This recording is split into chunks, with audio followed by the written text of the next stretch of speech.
একজন প্রবাসী রে কেউ ভালোবাসে না, ভালোবাসে তার টাকা রে।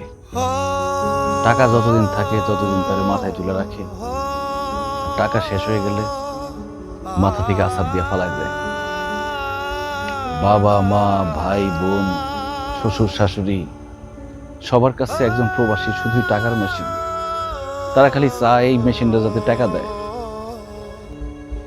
কিন্তু একজন প্রবাসীরও যে মন আছে, মায়া আছে, আবেগ আছে, এটা কেউ বুঝতে চায় না। তাই বিদেশে চলে যাওয়া ছাড়া আমার আর কোনো উপায় নাই পারুল। একজন প্রবাসীর জন্য প্রবাসটাই তার আসল ঠিকানা।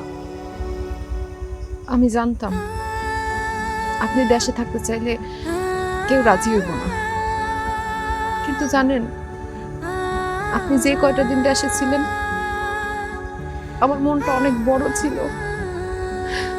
আপনি চলে গেলে আমার মনটা অনেক ছোট হয়ে যাইব।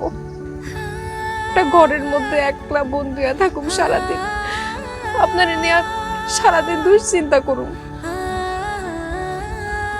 তার উপর আম্মা সারাদিন আমার কত কথা শোনাইতে থাকে, খালি আপনি বাড়িতে আছেন দেখে এমন কিছু কয় না।